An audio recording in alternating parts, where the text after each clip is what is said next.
இங்க கேப்டன் அண்ணன் அவர்களுடைய பிறந்த நாள்.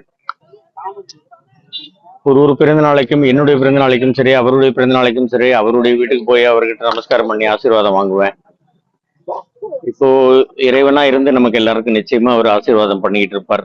இந்த வெள்ளவேடு பகுதியில தம்பி முரளி அவர்கள் ரொம்ப வெகு சிறப்பாக அண்ணன் அவர்களுடைய இந்த பிறந்த நாளை கொண்டாடிட்டு இருக்காங்க. 13 வருஷமா சினிமாவில் இல்லை, 8 வருஷமா அரசியல் இல்லை.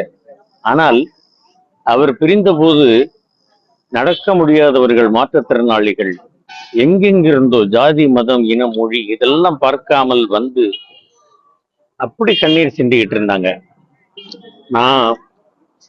நான் அண்ணன் அப்படி பார்க்க முடியாது, நான் போகல அப்படின்னு தான் நான் நினைச்சேன். போகக்கூடாது, வேண்டாம் அப்படின்ட்டு. ஏன்னா அவரெல்லாம் அப்படி பார்த்து ரசிச்சிருக்கோம். அவர் கையெல்லாம் பிடிச்சி ரசிச்சிருக்கோம். அப்படி நல்லா குண்டு குண்டுன்னு இருக்கும் கையெல்லாம். அப்புறம் வீட்டுக்கு வந்து என்னுடைய மனைவி சொல்லிட்டாங்க, உங்களுக்கு என்னெல்லாம் பண்ணிருக்கிறாரு, நீங்க போகலைன்னாக்கா எப்படி அப்படின்னு அவங்க அழ ஆரம்பிச்சாங்க. அதுக்கப்புறம் என்னாலையும் தாங்க முடியல. அங்க போனா எனக்கு நினைவே இல்லை. இப்படி ஒரு வேதனை. அப்படியே என்ன சொல்றது, மறுபடி அண்ணன் அதே உருவத்தோடு மறுபடி வரப்போறது இல்லை.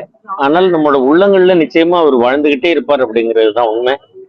நிச்சயமா எல்லாரும் ஏழைகளுக்கு உதவி பண்ணுங்க, பசின்னு வர்றவங்களுக்கு சாப்பாடு போடுங்க.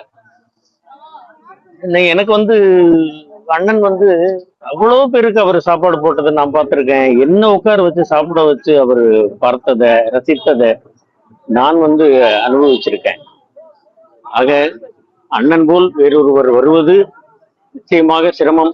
நாம் முயற்சித்தால் அண்ணனுடைய நல்ல குணங்களை நாம் ஏற்றுக்கொண்டு அவர் போல் அவர் காட்டிய வழியில் வாழலாம் அப்படிங்கிறது தான் உண்மை. வாழ்க்கை அண்ணனுடைய புகழ். நன்றி.